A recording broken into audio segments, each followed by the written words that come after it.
This is Abnormal Entertainment. I am a real American, fight for the rights of every man. I am a real American, fight for what's right, fight for your life.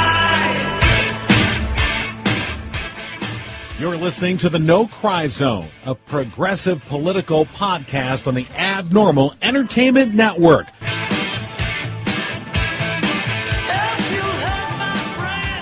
And welcome to the Grown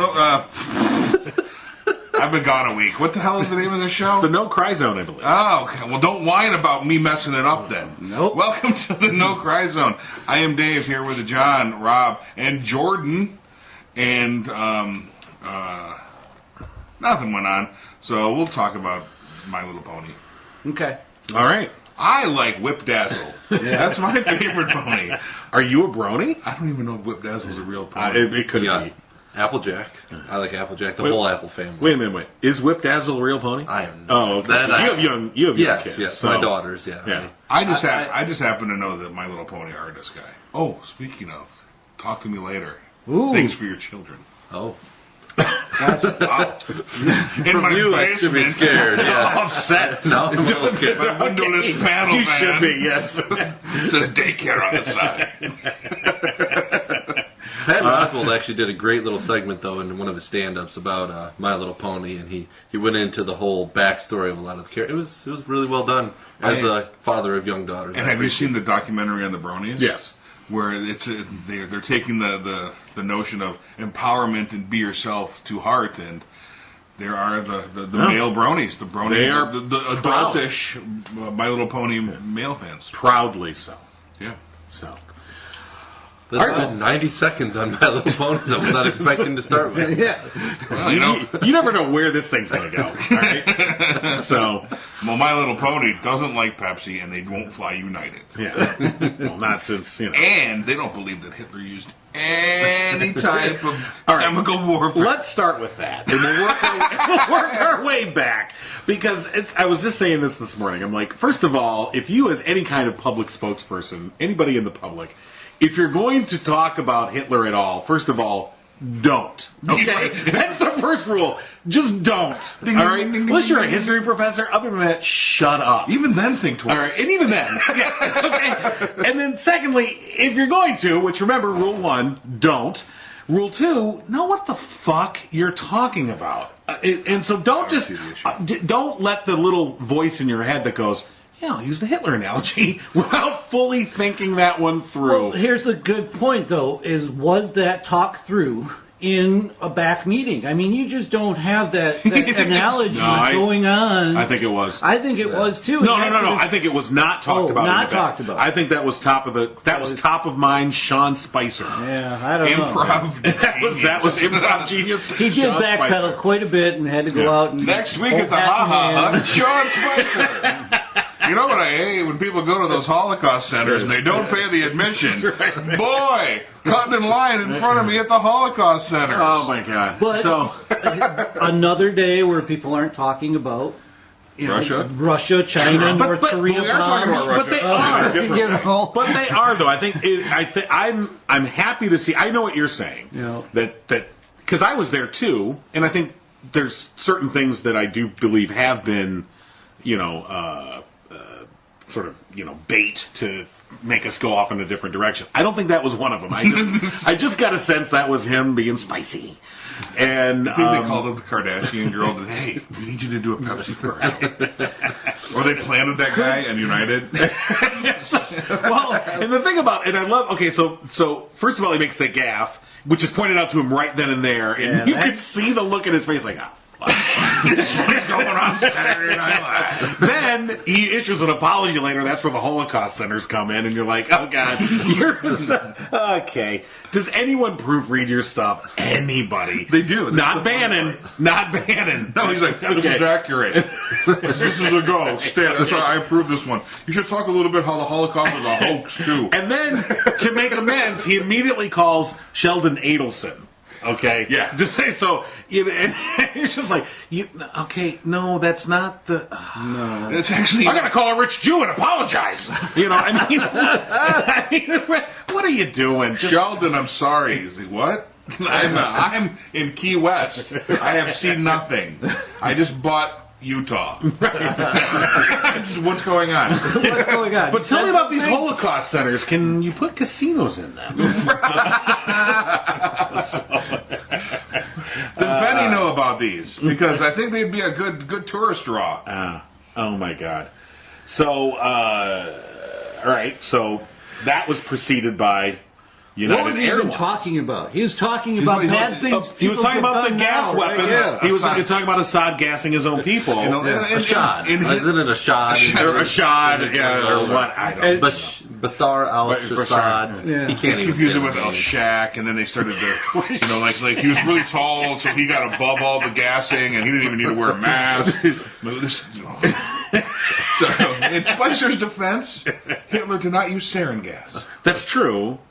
and he only gassed not just He was just people in general. He picked and choose who he was gassing. He was very open with that. Zyklon He was B, open, yes. Yes. Zyklon B apparently aromatherapy in the Third No, Reich. is that a thing? Is that a real thing? They say Zyklon B? aromatherapy? No, that's a real.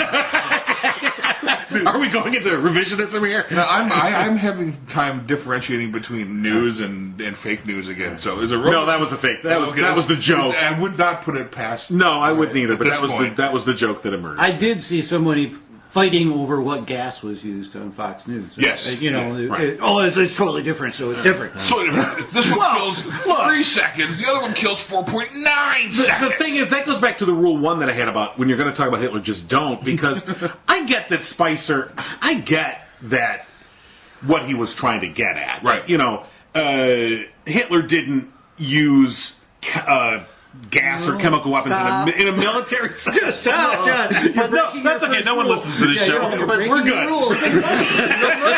I mean, do you realize though, what was his larger point though? Even if you take his larger point as being, Assad is worse than Hitler, then that means the person he works for is willingly just not going after Hitler. It means that there's another Hitler in the world, and we're staying out of it. Yeah. Great like point. we did, up until Pearl Harbor. Right. That's not a point they should be making. Okay, And that's the point you're you're right. right. That's from that. That's an America first. Yeah. Well, and the whole Syrian excursion has, of course, angered the alt-right and the America First crowd, and they've taken out all their anger on Jared Kushner. Right, because he's and a lot of anti-Semitic stuff. So they're all just like, Kushner's, he's diverting, Trump from what we need him to be doing. He's a Democrat. Obviously. Right. Well, he's a Democrat with the finger quotes. He's a Democrat. Translation. Like Joe Manchin's He's a Democrat. a Jew. So that's what the American First and the alt-right folks have done. Now, of course, Kushner didn't help that when he took the picture of him visiting the troops wearing his Ivy League suit with a vest on. The best quote I saw was on Twitter, and somebody said, "Don't worry, the 1,434 Ivies have just hit the beach." Now I saw that picture, and I read something in one of Trump's books that he showed up on his son to go to a ball game, and his son walked out, and he wasn't dressed in a suit and tie. But the Trump man was there, so the whole gang was around awaiting Trump to get there. And he basically, dressed him down in front of all his friends and made him go in and change into a suit. So, going on that, all I can think of is there had to have been this inner turmoil with Kushner. Do I wear the suit coat and make Donald happy, or do I take off the suit coat? That's all it would have taken. Right. Take off the suit coat and wear just the flak jacket to make the army guys happy, and he went for the Donald. He made Donald happy with the suit coat. I wonder if it's one of those never nude things, like where he can never not wear the suit now. He always, that always has to be, and and then anything else just gets piled on top. Has anyone seen how much money Men's Warehouse contributed to the campaign? I don't know. It's worth asking. You know, if Kushner ever goes out into space, I fully expect to see him in the suit with a helmet on. He's going to have the big white puffy suit with the suit over it. Yeah, they'll have to have one They'll custom design made the to go suit over for the suit. tie, cuff. I am not going to meet aliens dressed like this. Right. They shouldn't be here anyway. Build a wall. Space wall. Space wall. Trademark. All right. So one other point about all this before we move on from Syria, that it didn't was the work. topic? Whatever he was doing didn't work. He had planes flying almost the next day. Yes. He actually has gassed them again. Well, okay, so all right, Didn't work. All right, if we are going to talk about the whole Syria thing, so right, he didn't crater the runway, which is like rule number one. If you want to take an airbase out, you take out the runway. Planes can't take off without a runway. That was the focus of the mission. So Focus of the mission. 59 cruise missiles. How do you not completely debilitate an airbase with 59 cruise missiles? There are different types of missiles that were used. These were there to destroy the chemicals and not destroy the the base itself. Because I have a feeling that there's one big hole next to the airbase where all 59 missiles went in, and you didn't. Because how can you fly planes out of that base the next day and then say, "Oh, this was a success"? Yes, they blew up a couple of jets, they killed a couple of people, which yay! And of course, now there's this morning he was on. Fox with Maria Bartiromo and telling the story about how he was with the Chinese president when he announced when he was launching the missiles, and he remembers that they had this beautiful piece of chocolate cake, but he can't remember what country he fired about because he said we sent the missiles into Iraq and and then she goes, "You mean Syria?" "Oh yeah, Syria, whatever." Anyway, we had this beautiful piece of chocolate cake. It was beautiful. He was eating, and you're like, "Oh my God, this guy is sitting here and." We have this man-child in charge of our country. fair, I'd focus on the cake. I think if he had really wanted to devastate the Syrian regime, he should have just sent 59 Ted Cruz supporters, and they would have really done some damage. All right. They just convert the entire country. The No Cry Zone is now hiring a drummer for rim shots. Hey! That's Jordan Jensel. He'll be here all weekend at the Ha Hut, opening up for Sean Spicer. But to follow your point, if you really wanted to, so if you want to have an effect, you want to send a real message, you bomb multiple air bases. I would have preferred 180 cruise missiles be used, and I understand why they use cruise missiles. Okay, you don't want to put pilots in harm's way, at least for an initial strike. All right, we have this technology. Great. Use 100. I'd rather use 180 of them and take out 10 bases or 6 bases and actually take them out and have a real effect. His Air Force no longer can fly. That's a real effect. That means something. That, by the way, now this is the real issue. That, by the way, if you suddenly take his Air Force out of the equation, and you would also simultaneously be taking out the Russian Air Force because they're using these Syrian bases, the rebels who are trying to unseat Assad would then gain an upper hand, which they've not had since the Russians intervened. But we really don't want the rebels to succeed, do we? Because that's not in line with our friends, the Russians, what they want in Syria. Can we debate the merits of whether we should have done any response at all? Because I mean, it seems as though it is playing just as last week, as the discussion ended on the note that he's going to start a war in order to boost his approval. Now, if we're arguing, should he have done more of a response, that we're sort of taking for granted that he should have responded. Okay. And listen to the drumbeat of standing behind our troops. We want to militarily, take over something, when really it's not our fight. It is a civil war within Syria that is bad things happening with crazy freaking people on both sides of the wall, with crazy other nations, Russia and Iraq, and who knows what else is going on there. And I do think that Obama, this was his hardest thing, was to keep from getting into this. And he had to put up a barrier against the status quo Washington people to stay out. And I think that the fastest thing they wanted him to do was go bomb Syria. Sure. And he does have support now, like we were saying, and he's gaining support the more and more days we don't talk about him being a treasonous lech. that's my biggest fear in all of this, is that he is continually gaining support with his wars. Well, his approval rating didn't jump. No, but he's got support of senators who were on the fence Right. before. When You know? Democrats are starting to praise him. Yeah. Right. It had the intended effect. Yes. I get that. Yeah. But as far as the question of should there have been intervention, look, if Hillary Clinton had won the presidency, there was going to be intervention. She made it clear she was going to be an interventionist.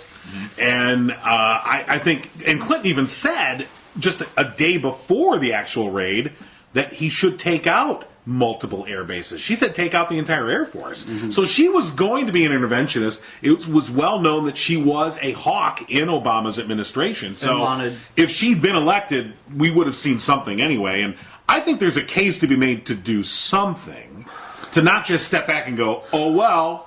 But I would say if you're really going to use the full range of options, the best way to do this right now, with the thing is, squeeze the Russians. Squeeze the Russians hard, because they're the ones that are preventing the rebels from gaining an upper hand. Because the only ones that can overthrow Assad are the rebels. It has to be other Syrians. And the Russians are the ones that are preventing that from happening because it suits their particular interests. So squeeze the Russians hard on the sanctions we already have in place for Ukraine, and maybe put some more sanctions on them, especially since we know that they meddled in the election and we've determined that. But this administration, of course, is going to do the exact opposite. So, but here's the thing. If we say, oh, well, we're not going to intervene anywhere, then it's got to be everywhere. And if we do intervene in Syria like we did for humanitarian reasons, why not Kenya? Why not Somalia? Why not North Korea?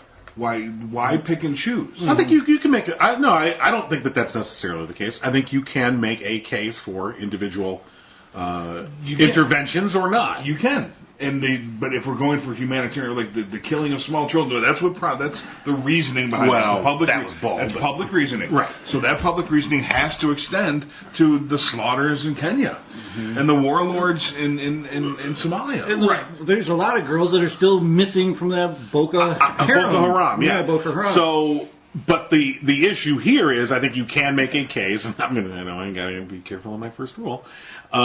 You can make a case that this does stand aside when a person is willing to use weapons of mass destruction against their own people. That does rise it to a different level.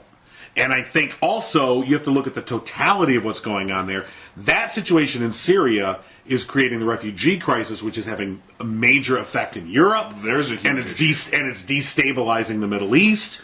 So there wouldn't have been dead kids. you can say that this is an issue you can't ignore any longer. The ramifications of ignoring it have grown to be too large. But that doesn't mean you lob missiles. I'm not saying that just means you lob missiles. Can at we it. all be in agreement, at least, at the very minimum, that Congress needs to play a role in this, Oh, yeah. and the president should not act unilaterally without Yeah, congressional approval, absolutely. Even this or even with Congress. the UN, being Yeah. on board with it. It can't just be one person, deciding, okay, now we're going to. Well, and in fact, that's what that Obama wisely, politically, was it was a very astute move on his part. And when he pulled back from his red line statement before, he said, and he got all this flack from Republicans, he said, all right, Congress, give me an authorization. And they suddenly were like, and he didn't get one, and we didn't do anything. So I personally, yes, I would like us to go back we need to move back towards enforcing the War Powers Act, which was passed in the wake of Vietnam, by the way, and then has never really been enforced, although it is supposedly the law of the land, but it isn't used. There is no congressional, there is no demand for a congressional authorization. It's sometimes sought for political purposes. Looks good, sure, okay. George W. Bush got his, right after 9/11. Okay, sure, that he didn't really need it, but he went and got it. He needed to tie all those people to a voting record. Well, I mean, like I said, but that's a political thing as opposed to a legal framework that should demand a president that no, you cannot commit troops.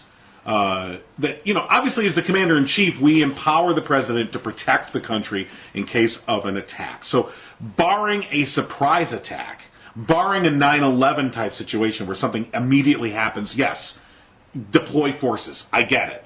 But in terms of we have to deal with a situation in some other part of the world, and that should absolutely require congressional authorization. I don't know how we get there other than making it a constitutional amendment.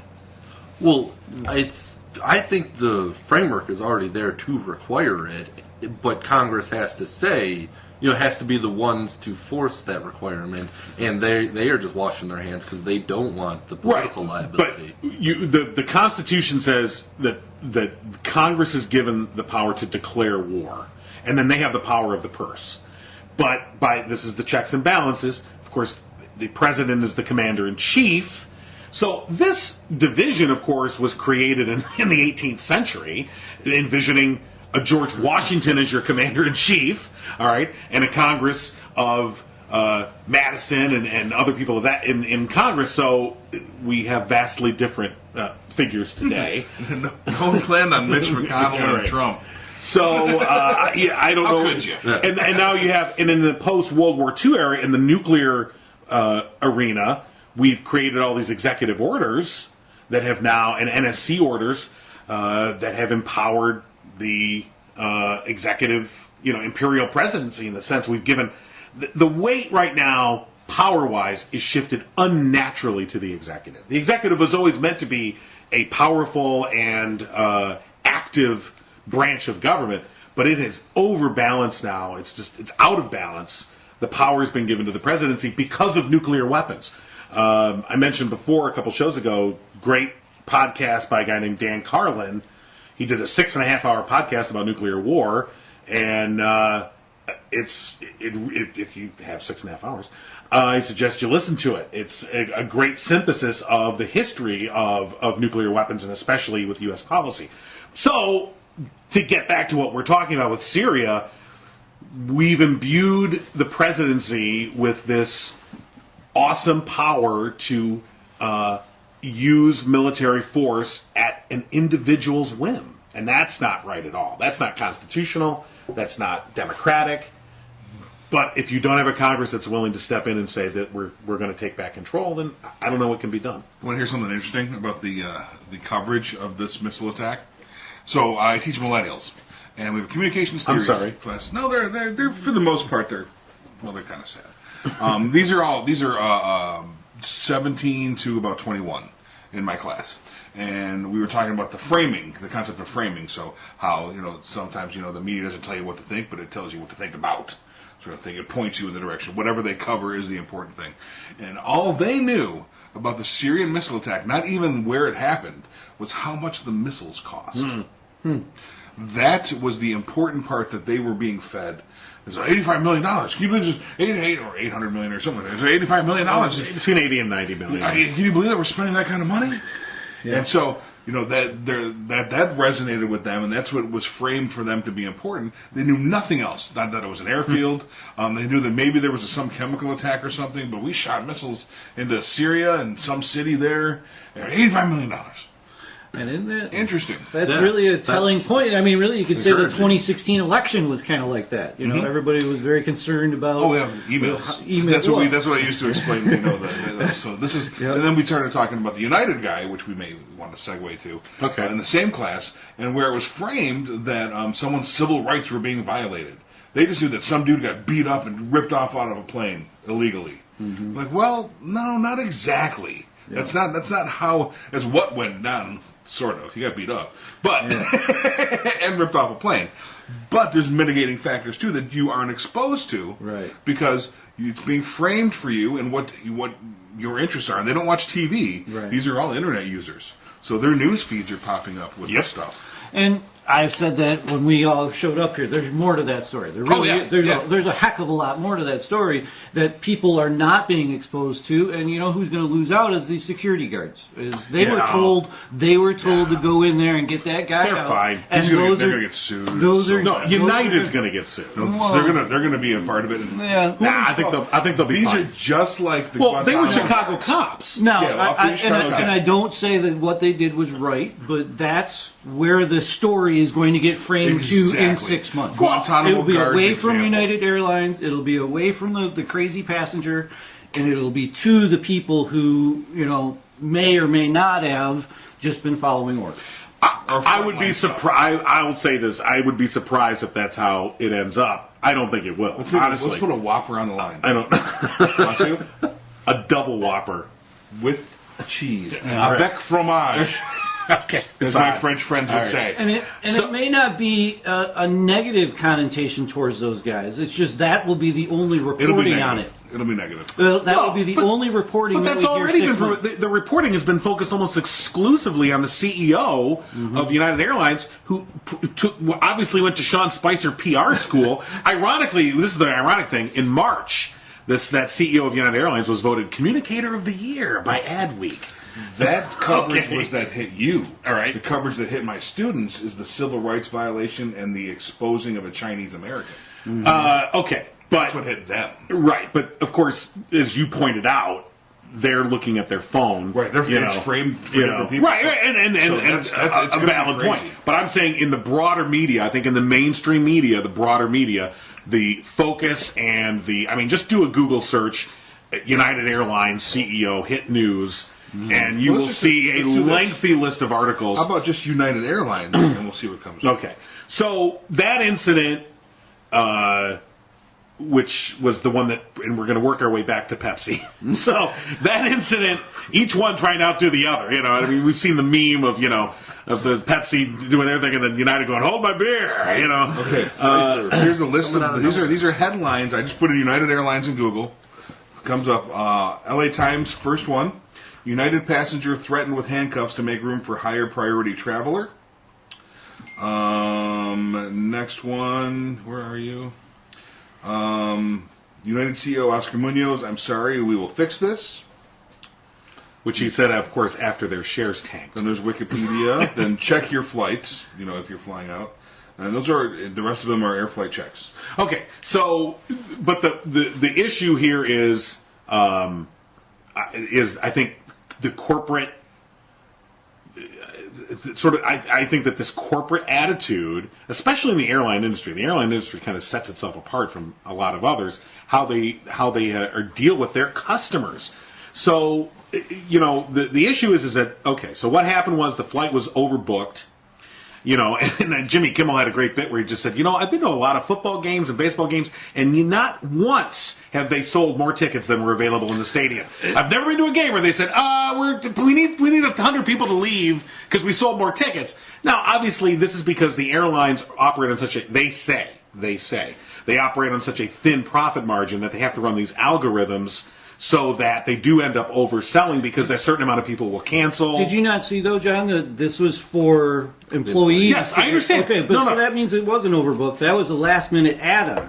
They booked it properly, and then they wanted even worse. And then they wanted to add in these people that needed to get to their next location in Memphis. They had to go to Louisville, I think. Okay. Was it Memphis? Wherever it was. It was a crew, and the point being, if that crew didn't get there, it was going to disrupt other flights. So I understand the urgency of what they were saying, but United sold those tickets. Yeah. And they came on the plane and they said, I'm sorry, we've oversold the flight. We need to make room.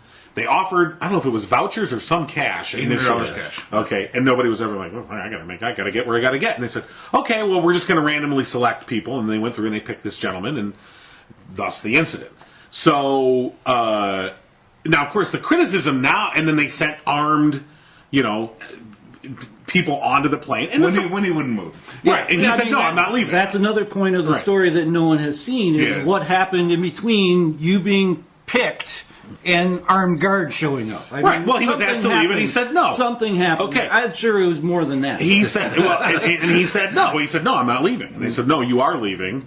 And as a point of law, it's their aircraft. Nope. Okay. And I get that the point of law allows them to say, you have to leave. We're telling you to leave. As a point of business practice, as a point of public relations, it's a disaster to not say, look, we live in a society that's motivated by money. You get back on there and say, all right, $1,000. Who's out for $1,000? You know somebody's going to raise their hand. Okay, $1,200. Somebody's going to be, well, fuck, $1,200? Hell yeah, I'm going to get to Louisville that bad. Well, my point is put your 6 people on another airline's plane. There's another plane going to wherever you're going. Well, it could have been cheaper. They say timing wise, if they hadn't have gotten to where they were going to get by that flight, it was critical that they get there at that time. Whatever. And I don't want anyone to forget, and I don't endorse United's policy, but when you buy the ticket, If you don't read what's involved there, he agreed to be removed from the plane at will. He did. He clicked, I agree, terms of agreement. Right. And that's, and regardless of, how it went down, that's the rules you play by. And it goes to the legging issue a few weeks ago too. The girls were flying free on a employee's pass, Right. and the thing said you can't dress like that. So instead of just following the rules, which are laid out, which corporations don't like you to, just willy-nilly abide by or not abide by, they say this is it. One girl put on a dress and got on the plane. Right. The other girl did a big stinker. I don't know why she didn't just put on a dress like the other one. They showed her what she agreed to, and that's the same point with this one too, John. Is people are getting to the point where they think they deserve X amount of service. So let me get this straight. Yeah. You're defending corporate interests over individuals. No. I want to make sure. No. Yes, that's exactly what you're doing. No, it's not. What you're saying is I'm defending the fact that if you do not agree, do not sign. Yeah. Okay. That's an individual. That's a lackadaisical approach to life. I think the policy is bullshit. Exactly. The policy should not even be in place, but the policy is in place, so therefore he agreed All to right, that. so let me ask you this. So when yes, I understand that you're agreeing to this, but the fact of the matter is that you almost don't have any other choice but to agree to it. If you want to fly, look, we live in this culture that has disenfranchised airlines competition, all right? We've let these mergers go through. There are now only 4 major airlines left. They purposely trim off routes because they want to force you in and they don't want you to have choice. So we allow corporations, all right, to maximize their profits at our expense. We are left with no choice. If you want to fly, you're left with very little choice. You have choices. All right. Your choices are narrow. Okay, You want to fly. You don't need to fly. Some If you people- want, learn to fly. Okay. Drive. Okay. This is or go and change. All right. Lobby to change. And I bet you different okay. airlines have different policies. That's true. All right. But now, what about the aspect, though, of fine print being not practical for the average consumer to actually have digested? Yeah, absolutely. I mean, That's corporate we've trickery. all clicked agree without knowing exactly what's in it. You read your terms on your Apple, your Apple thing. I mean, right? There was a great South Park episode about that. I read everything, and I know I'm not average, but we're arguing about tiny little things. Yes, the corporations need to change policies because they've got consumers over a barrel. Totally, that totally needs to happen. Does this guy refuse to move because he didn't know what he signed and he threw a big ass fit that required a off-duty Chicago cop, toughest bastards on planet, believe me, will not take crap. If there's one iota, one moment where he looks violent, he's going down. Right. Look, I am not excusing his behavior or whatever. If it were me, first of all, the minute a guard comes up and I'm like, I'm gone. I mean, I'm not going to fight you for it. I mean, so he made a poor decision. I'm not trying to justify his decision making. No, we're not trying to justify. It was a poor decision on his part. But I do think that we as citizens and as customers, we are at a distinct disadvantage in this country in particular because we have a lack of rights. Yeah. Okay. That we need to become more aware of. So if this incident can spark, all right, people to become more aware of their rights or lack thereof and take a more active role, then I say good. As far as it being from a PR point of view, United handled this horribly. Not the incident, even just the incident itself, but then, of course, their Communicator of the Year CEO, who immediately puts out a statement and blames the guy, when the thing is like, in this age of smartphone, and you already know that there's video of all that he needs to know is, if you're a Communicator of the Year, and you can't get there's a video of a guy with a bloody nose being dragged off your plane. It doesn't even matter what the circumstances are. It does not matter. You could just stuck a shiv Okay, in a pilot's thigh. it really doesn't matter. And it doesn't you know, matter. you come on, you gotta have a better sense of. Kind of does. And then they start using the corporate speak. Well, we tried to reaccommodate him. No, you didn't try to See, what- reaccommodate what- him. Kind of does, though. You're stuck in a metal can at 30,000 feet with two females guarding a whole, 200 people? If that is the normal practice on a plane, that when somebody comes up to you of authority, you say fucking no, I don't want to be on that plane. That's riot.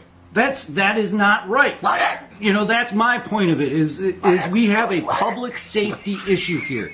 If that guy is so unhinged that he cannot possibly understand that he gets another flight in 2 hours plus $800, and he gets home. I know everybody's got a schedule. We're all working as fast and as hard as we can, but you got two Chicago cops coming up to your seat, and you're going to fight them?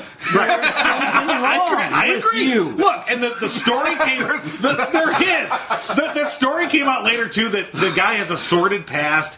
He'd been convicted of trading. He was a physician. He traded narcotics for sex. He'd lost his license and had just recently been reinstated. John made a good equivalency like a few weeks ago when he said, "Oh, the militia guys are going to fight the Navy SEAls." Go ahead. I mean, the guy's an idiot. I'm not. There's no. But the CEO's an idiot. He handled it poorly. The first rules of PR out the window to get in front of the story and handle it. He did not. Well, I think he was backing his employees who were in that situation daily. He was, but what it turned that's into, what I saw. What it turned into was he was backing his policy. Yes, he was backing his policy. If you back the employees, like they're under a lot of stress, they do a lot of hard things, and we want to the safety of everyone concerned. That wasn't brought up. It was the policy he backed. So he screwed the pooch on he topic. quoted policy when he should have been backing his employees, but I took policy as backing his employees. He was going to tote the company line he's a CEO. on what they had decided. I mean, people who run companies and deal with the public have to deal with this crazy ass shit all the time. People irate, just crazy. I just think it would be fascinating to have seen if that CEO was the one who was being told that he couldn't take the flight that he had paid. How would that CEO have? Because the rules don't apply to that. Well, he was being coached. If he was flying on, he was CEO of some other company. The terms of agreement. They run an algorithm, from what I understand, about how to shoot when somebody won't leave. When no one will leave, they run an algorithm and then say, okay, so guess who's exempt? First class passengers, they're out of the mix. If you have a history of being in their flight club, you have miles or whatever, you're out. Okay, you're fine. How early you checked in? How early you checked in? If you have connecting flights, right? And who's at the bottom of the list? If you bought your ticket close to the time of the flight and you bought it on a discount website, guess what? You're in the target zone. Yeah. All right. So, okay, and I get why they do that. I understand that, but as we stated before, it was just, it's and I think obviously United's going to go back and look at their policy, and if the other airlines had any brains, they're going to look at their policy. Well, they'll quietly change. Yeah, exactly. And then come out later like, oh, have you seen our policy? It's distinctly different from United. Kind of like Google and Apple did about the giving away your browser history. Yep. They immediately got ahead of that story and said, whoa, these guys might want to do that, but we're not going to do that, whether they do it or not. For now. But anyway, it just gives that guy should give his award back. He should not be the accuser of it. I think Adweek should probably just say, you know what? What they should do is donate the award to Dr. What's He could have done better. Like, you communicated you didn't want to leave this plane, and you were so good at it that we had to beat you down. Here you go. All right, now somebody please explain this Pepsi thing. Okay. I don't even know. So what here's the all Pepsi happened and they ad. All pulled right, it. so Pepsi puts out this ad featuring, was it Kendall Kardashian? I watched it. All right, so the ad. I watched the ad. Okay, so the ad starts. You see this young group of diverse individuals who are marching through the streets. Yeah, okay? march. And they're not angrily marching, but they're not happily marching either. They're very determined to march. They're not burning anything. Yeah, were you the director But they're of not this? happy either. They're just very determined walking through the streets. And you see Kendall Kardashian is doing a photo shoot, okay? And she's got a blonde wig on, and they're doing a photo shoot, and she's looking out the window at this crowd going, what's going on? What's going on? Oh, my gosh.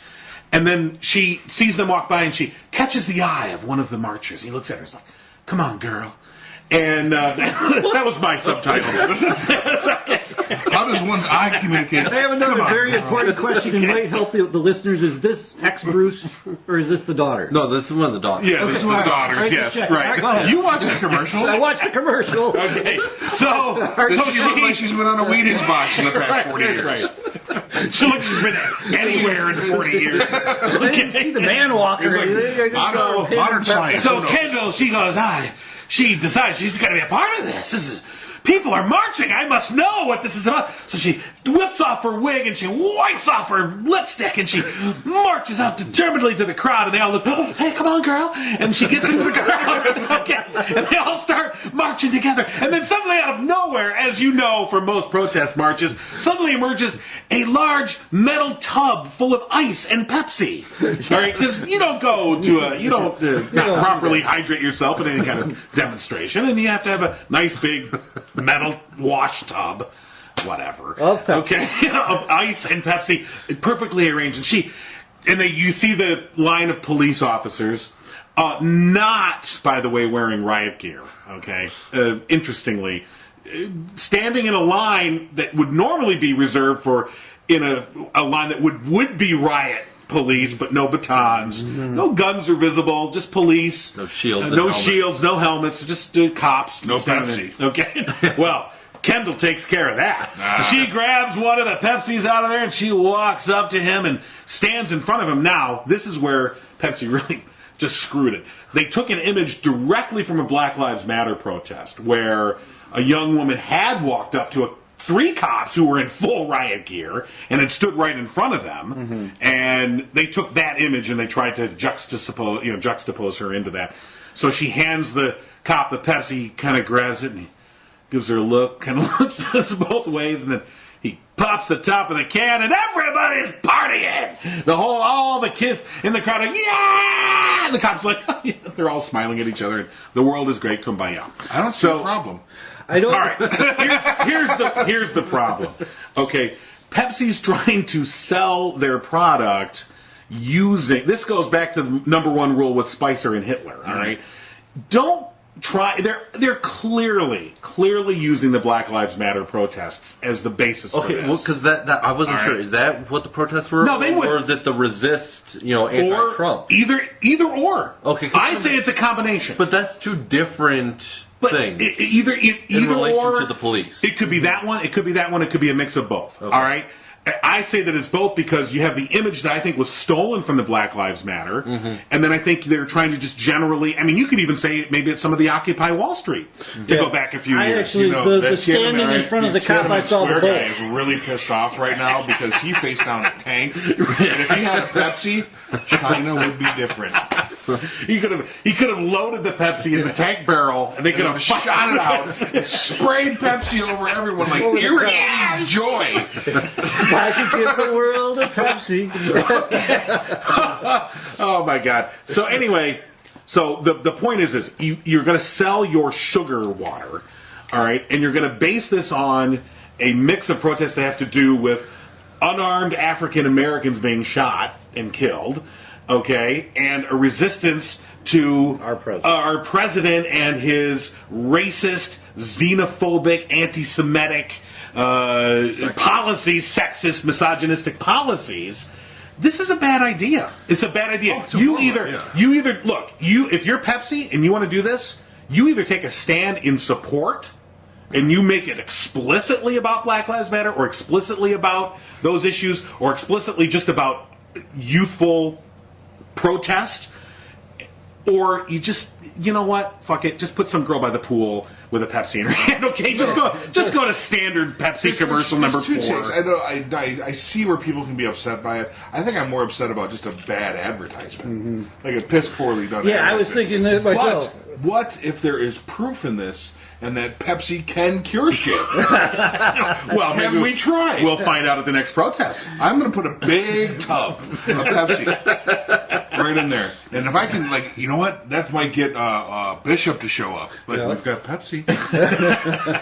Was Pepsi? Yeah, don't you think that?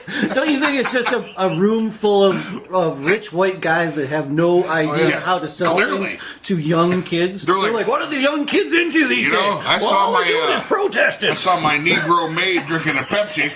That's going to cure everything. I mean, she smiled. Yeah, you know, you got to know the youngest person is like my age, 50 years old. Is probably the youngest person in that boardroom. Oh, yeah. You know, and the thing is, you think about a commercial for a company like Pepsi.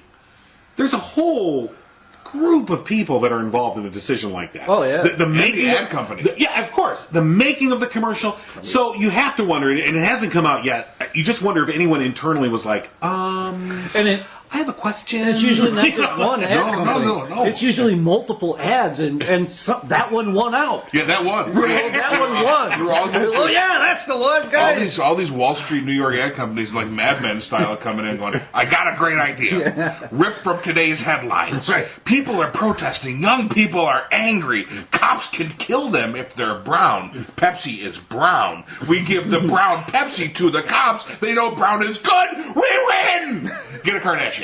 You know, what the hell is going on? They go, well, is she really brown? Wait a minute. No.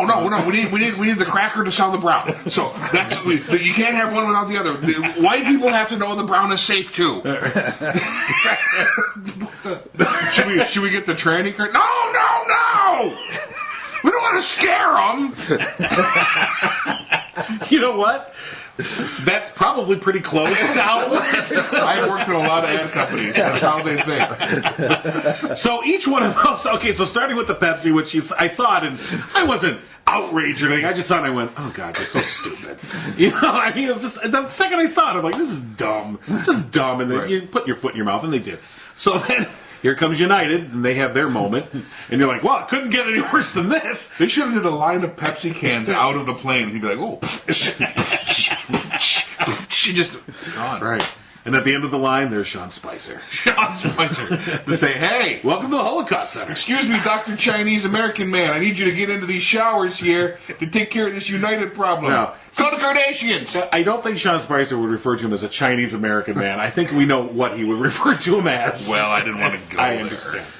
But Don't we have a camp for you? Oh, no, that's the Japs. All right, let's take this guy. I don't know why my Sean Spicer is from Hoboken. I have no idea. Might as well be. But he's out Yeah. there. So, yeah, that's been an interesting week. So America's To say crazy. the least, is yeah. what you're saying. Oh, yeah. and- we're the biggest sitcom in the world. The world's watching. And it makes perfect sense that this guy who really knows how to work the media and get ratings is our president, eh? Hey, He does. He's getting ratings, He's man. got ratings. He's Holy still getting the mac. ratings. while Congress is on recess, you got to keep us entertained with something. Yeah. Right, because not everyone can watch C-SPAN. Yes. I do have a question. Pepsi has tried this mini movie before. Has any of them ever been good? Should they just stop making mini movies?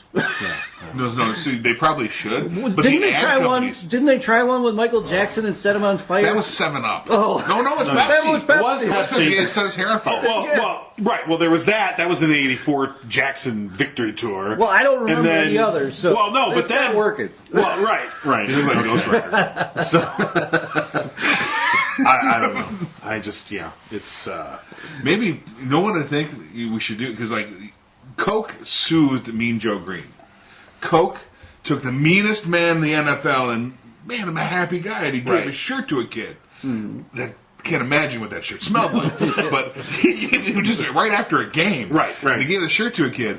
And Coke, they had the wonderful campaign in the 70s where, a bunch of people were singing about being cool with each other, and we'll have Coke while we're here. right. Yeah. There was a great article about that, and they talked about the difference between that Coke ad, that classic "like to buy the world of Coke" ad, and this monstrosity from Pepsi. And they said the point about the Coke ad was trying to imagine what could be. And the Pepsi ad was trying to take advantage of what is. Right. And that's just a classic mistake. If you can't, you're just stepping in shit if you do that, which they did. Poor Pepsi. Luckily for them, they own Burger King. So, Luckily. yeah. Well, Well, you're a Double Whopper, yeah. No, we're You got to remember that. Remember that bet. We're feeding the beast. I remember the bet. I don't remember what it's for. So It was whether it the was- guards will end up being Oh, sued. yeah. And I have a stipulation there that will just be the only part of the story that is told 6 months down the line. Okay. It's not that Okay. they're sued. All It's right, just, are you part of Whopper rogue Plan? employees. I'll play the Whopper game. Ooh, 2 Whoppers coming. Wow. But I think I'm on your side, though. Yeah, but you have a further stipulation. Oh. So if I lose, you could lose. Yeah, how's this But if work? you Oh, lose, shit, I'm out. Is there any way I end up with 2 Whoppers? That's all I want to know. yeah, you're the only one that can really end up with 2 Whoppers. I'll just buy a And you damn better Whopper. share. We won't Well, have to do and this. you know, it's not like that's not happened before. So, Would you like 2 Double Whoppers, sir? I need you to sign this waiver. right. And a Diet Coke. The terms and conditions of getting 2 Double Whoppers are right here. Do not read that fine print. If you die and your bowels released, your family is liable. Well, thank you for that. So, all right. So, closer to home, we just last night here in the belly of the beast, as we call the 8th District of Michigan. Well, The lower intestine. we've actually we've had 2 days of town hall meetings with our congressmen involved in one way or another. So, real Jordan, quick, yeah. Am I the only one at the table that attended both events, or Yes. either or? Yeah, Nobody showed up to either. right? Well, I So- wasn't going to go to the shindig last night because that seemed useless, and then I was in Florida. Oh, okay. And I asked to be invited. He did not want me. Okay. We asked after it was over. All right, so let's start with that. So let's start with that. So our Yeah, Congressman you Mike made me Bishop on is a right down the middle Republican. And when I say right down the middle, that's pretty far to the right. Yeah. And 100% voting record right, with the Trump agenda. in lockstep with the Trump agenda, and this has generated quite a lot of pushback in a very conservative district. Especially when it comes to healthcare. That's what triggered this, and so they've been the group demanding that he hold a town hall meeting with them face to face. He did not. They set up a town hall meeting and said, "Well, we're having one whether you're coming or not." In response to that, he set up listening sessions, which he only announced last week via the internet, and only allowed, they say, up to 30 people per event, and they have 3 one-hour ones. Jordan, you went to one of those on Monday, so tell us more. Yeah, I actually, when I showed up, I was the first one to have signed up for the middle session. And I mean, I am going to give him credit that the arrangement was actually well designed. If you are a constituent and you want to get some FaceTime with your representative, where, you know, because if it is a large event, you know that it's going to be difficult to be heard. But if it's a one-on-one, then, you know, you're only getting to talk with the representative and nobody else is there to witness anything. Right. So instead, okay, there was like 20-something people in the room, and we had a worthwhile discussion, but he, like politicians do, avoided answering any difficult questions. And the downside of it is, you know, there's thousands of his constituents that want to be heard, that want to get to, you know, have some FaceTime with him, even if it is a larger venue where they don't specifically get to ask a question. And all he's doing are these small sessions that, you know, less than 150 people total over this recess are going to get to meet with him. That isn't appropriate. He's a representative of a large district. He needs to be willing to meet with more people. But absolutely, these little sessions were a good idea format. You know, as far as the format Did you goes. have to pay to be there? No. Okay. No, it was. But yeah, you had to sign up ahead of time, make, you know, the deadline before it all cut off as far as being full. You know, and then you had to show up and show your ID. But to their credit, you know, okay, not everybody that had signed up showed up. And so then they did let in some of the protesters that were outside the event. They let them in as long as they had their ID and lived in the 8th district. Cool. So, I mean, I don't want to be overly critical. I have to give, you know, credit where it's due. And where he deserves credit is the format and allowing the protesters from outside to come in if there was, you know, unfilled seats. But yeah, the downsides are not enough people got to meet with him, and he didn't answer questions. Now, my approach to these meetings was a lot different than I think a lot of the other attendees. When it got to be their turn to ask a question, a lot of them went into a personal story, and we're trying to convince him to take a position. My perception is he's going to toe the far-right extremist agenda no matter what he hears at these meetings. That I don't think we could have said anything that would change his mind on any issue. What I wanted to do was treat him as a hostile witness on the stand, and I'm a lawyer interrogating him basically, and get him to answer specific questions that Republicans never answer. And so, there was one example where the discussion was about immigration and undocumented immigrants, and he was criticizing the Lansing City Council for adopting a policy to become a sanctuary city, and just how he was saying he's opposed to that, but at the same time, he's not in favor of rounding up undocumented immigrants and deporting them unless they're criminals. So I had asked a very straightforward question. Okay, these are the things you're against. If you were a city council member, what policy would you support in order to let your residents know that if they're undocumented, they need not fear the city government, they need not fear the city police, and that they can actually help be a part of your community? What would be the policy that you would implement? And he ducked to that question, of course, because it's so easy for him as a Republican to say no. That's what they've done for 8 years. They don't have a governing 8 years. Yeah. They don't have a governing policy agenda that actually gives them the ability to say yes to anything that is worthwhile. And so those were the sorts of things that I thought, with an hour and a half in these meetings, we could have really grilled him on a lot of issues. We got to do some of that, but it would have been nice to do a little more. Right. So those sessions were held on Monday, and mixed reviews. There was some other people I talked to who said that they felt that it was a waste of time, and he really wasn't listening to them. And I agree with you. I don't know what they expected. Yeah. You're not going to change his mind. That was never in the cards.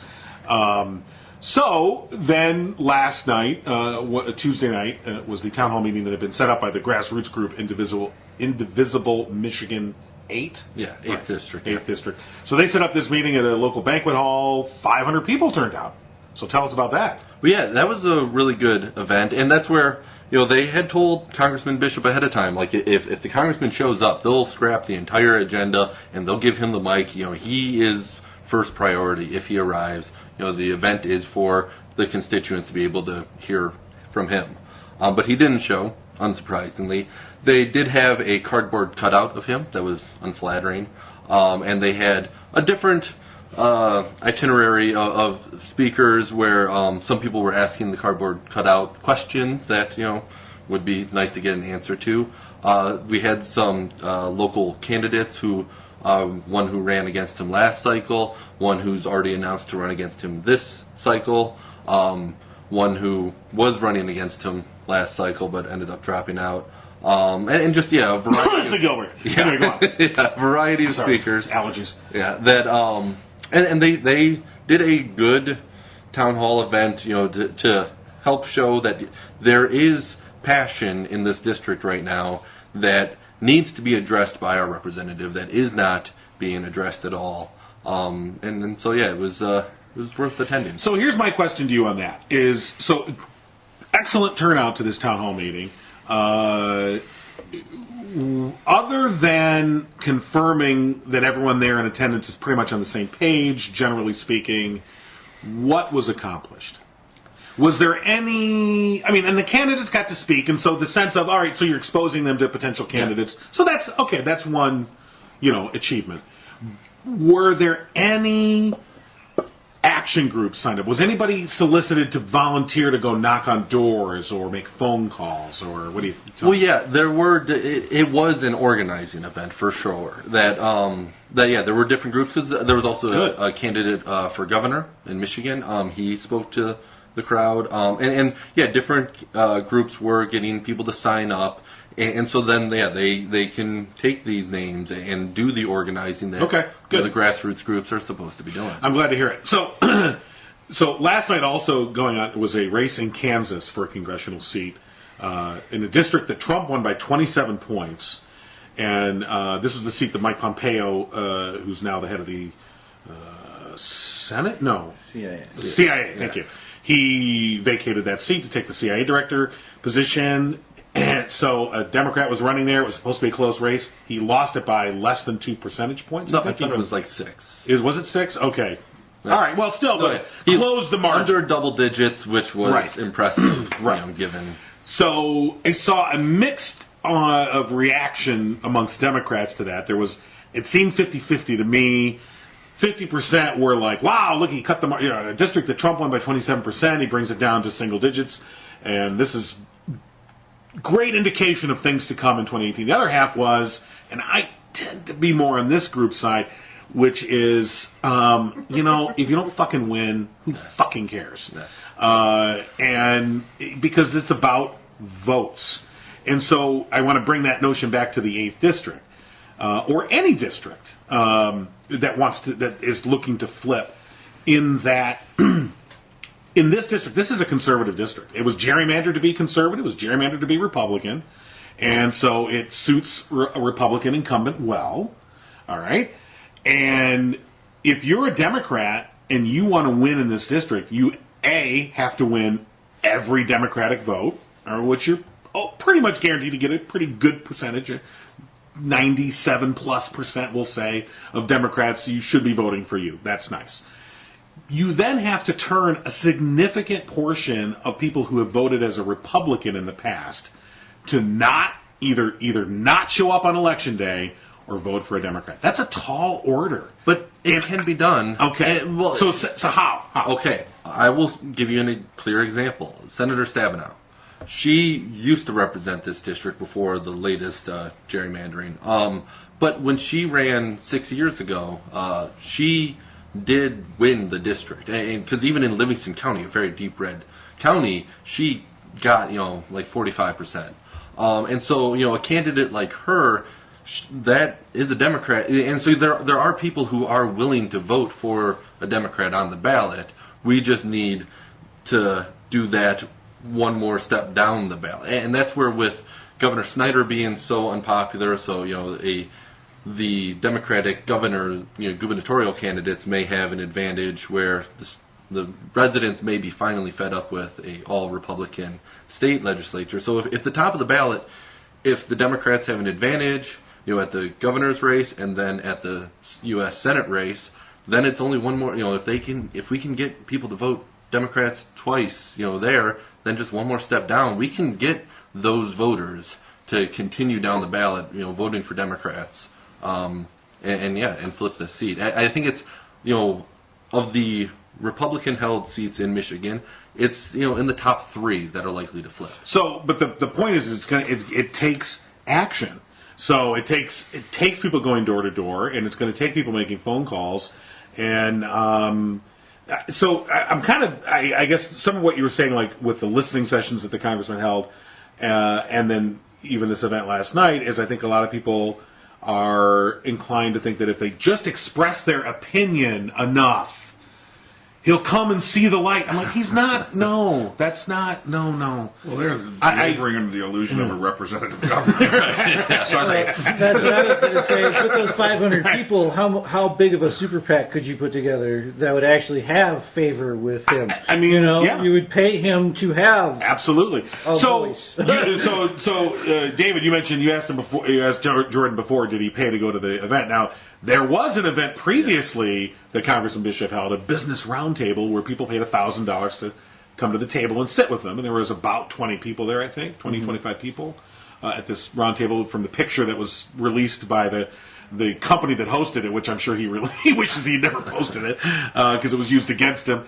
And so there's a notion of, now he won't be holding these business roundtables anymore, I suspect, or he certainly won't be advertising them. But it would be nice to see the money to get access. So if the Democrats could put up $5,000, now it's a lot of money, I understand, but to put 5 people at a table like that and say, "Hi, how you doing? We have questions too." Right. And I don't know if that's possible. It needs to be, but even that wouldn't really. No, it's not going to. No, won't flip his. All we can do is hope to get him on record of being unable to answer a question that a congressman should be able to answer. That is my ultimate goal with any interaction with him, is to, Okay, in that sense, maybe you only need one then. Yeah. Because I'd just like to put somebody in the room that can record what's going on, even if it's just their own testimony, to say, well, you said at that business roundtable such and such and such, but you told these people over here that. So that's something that so to go to my point of positive action, that's something you can then use in a campaign. Yeah. The only time that happens is when we got someone on the wait staff. I'm sorry. That's the rules. Okay. 47%. Yep. That's what we need. Record on the old smartphone. Yeah, well, I don't know how many times that's going to happen again. We're not going to believe you and I are busboys. Jordan, it's up to you.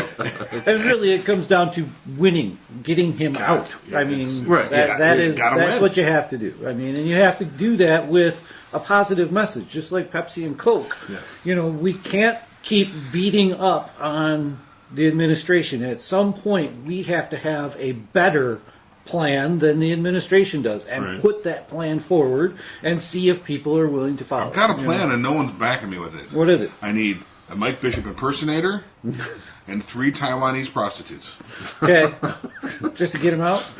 Oh no, that's just for All right, I'll get them out. All right, different plan. I'll handle the hookers.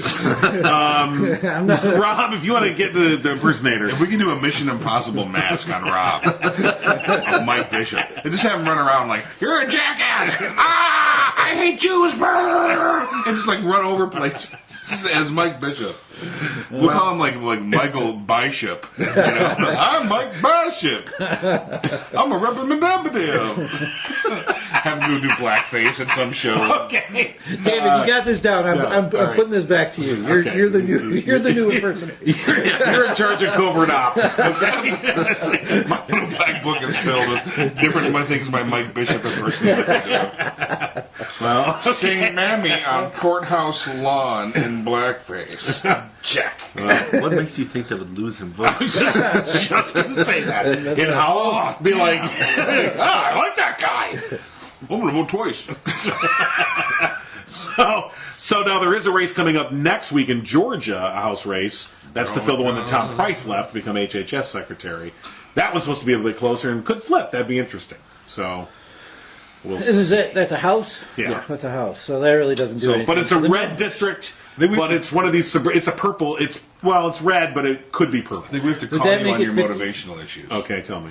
Like, you're like in the, if you don't win, fuck you land. Yeah. We need little victories, man. You got a silver lining. I'll take a victory, but No, little, like, oh, they cut the points down massively. Tiny little things. And only if it's building to the actual changing of votes. But it No, can't no. if you're negative about it. well, even the little No, my victories. negative. I'm using my negativity as motivation To do what? to motivate people to not make me angry. Don't be like me.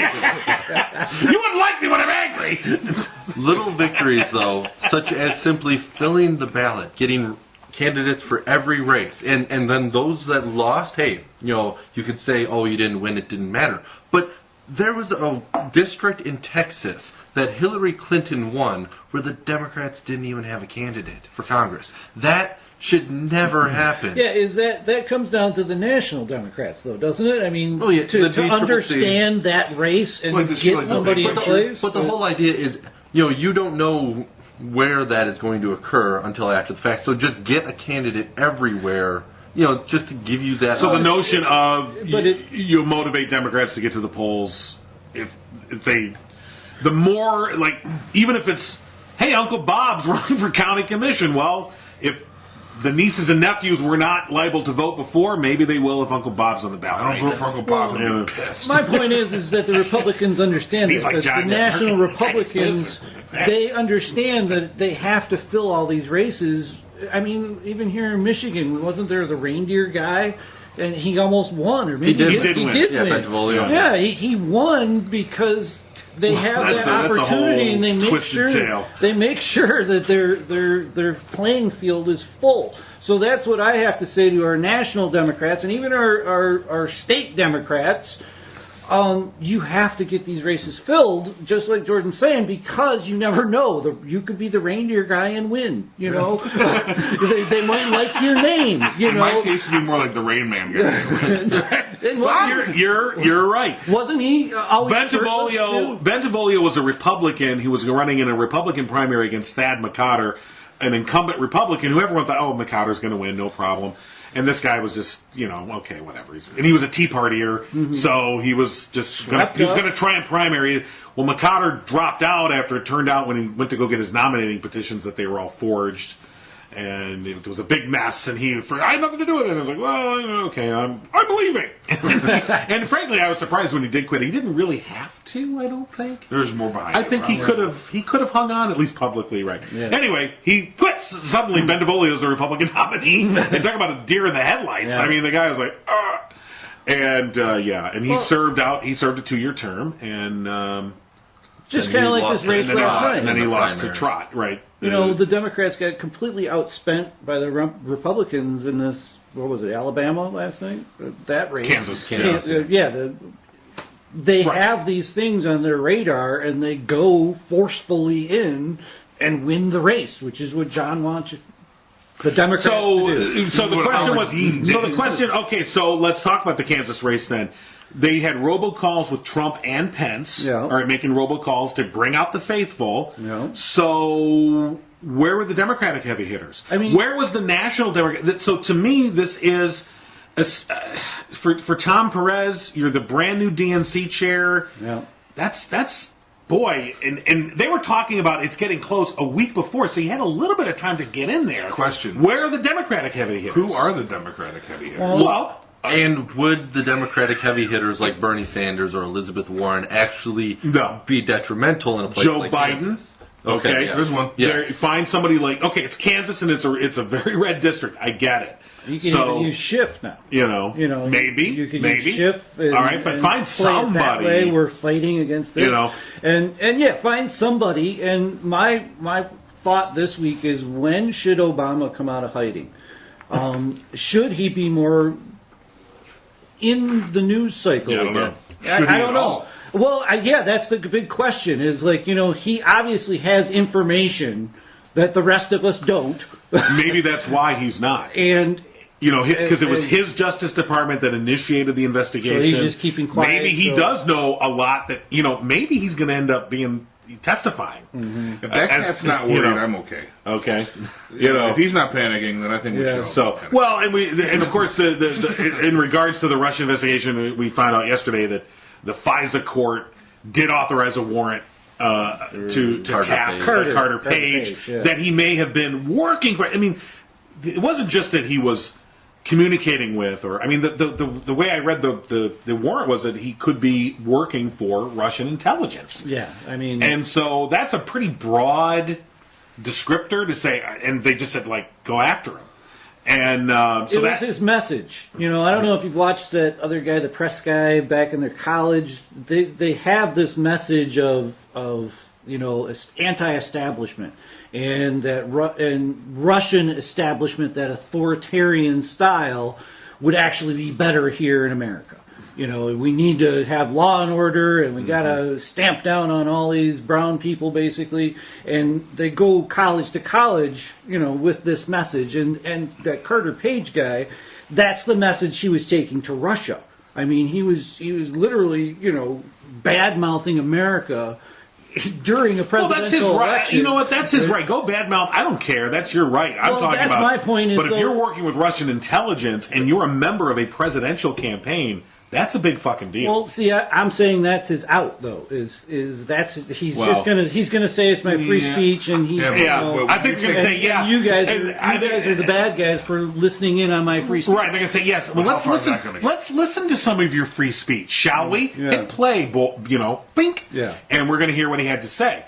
I think that moment will come at some point. I'd like it to come sooner than later. Well, that's been that's what he's come out as. Is I am completely vindicated now. What else is he going to say? Oh, how dare you take me? Yeah, true. Flynn said the exact same thing. Yeah, but I think Trump threw Flynn under the bus. Well, they're going to throw. They've already thrown Page. Yeah. Page was told to leave the campaign. Last year. Yeah, so whatever. It'll. What comes of that, we don't know yet. Okay. And I hope, I guess I feel like we should have known about the Carter Page thing before the election. Well, They knew about it. Yeah. Why didn't we? and the CIA Well, they don't like to release knew letters even about longer it. before that. Right. Bill Moyers just put out a great timeline, and who's that Congressman Smallwell put out a great timeline. Yeah, I saw this that, is yeah. such a big ass story. Everybody just talks about these little bits. Oh, Carter Page, this and this and this and this. But if you look at the whole damn thing, there's really just no escaping. The whole thing, that's hard for people to. I think that's why we're getting these little bits of information at a Right. time. Because trust me, if I show a whole great big collusion of things like here's how World War II happened to my students, they would vomit on themselves and pass out. Just the enormity of it. So that's we have to piecemeal things to people. It needs to be turned into like a 10-episode TV show. It does. Yeah. And Who would play Trump? Rob Vidro. Okay. You're playing Trump. I can do that one. No, I should don't do even a have an web series. accent. Everybody else has got a Trump accent. I don't even have one. You kind of sound like him. Okay, cool. Maybe I'll be president. Vote for Vidro. Okay. All right. Well, on that note, Are we ready? you've heard a vote for Pedro. Vote for Vidro. Vote for Vidro. So, Vidro 2020. okay. So yeah, that's going to be it. Thank you, Jordan and Rob and John. I'm Dave, and I'm Mike Bishop. I'm gonna take your guns away. Happiness is a warm gun. Happiness is a warm gun, mama. When I hold you in my arms. Subscribe to the No Cry Zone on iTunes and Stitcher and at abnormalentertainment.com/No Cry Zone. Find the No Cry Zone on Facebook and tweet at No Cry Zone. Email nocryzonepodcast@gmail.com. And for more podcasts, comics, books, movies, and more, head to abnormalentertainment.com. You've been listening to the Abnormal Entertainment Network. There is nothing like watching a movie on the big screen, and with MoviePass, you can see unlimited movies every month from Abnormal Entertainment. Head to abnormalentertainment.com and click on the MoviePass banner to get your first month free. And after that, it's only $30 a month to see unlimited movies, even on opening day. Go as many times as you want. Have a blast with MoviePass and abnormalentertainment.com. Don't have time to grocery shop? Let Shipt do it for you. Shipt lets you put in your order and brings your groceries to your door in as little as an hour. All you have to do is sign up at shipt.com and enter the membership code ABNORMAL, and you'll get $10 in free groceries on your first order. Save time, get what you need, and leave the shopping to Shipt.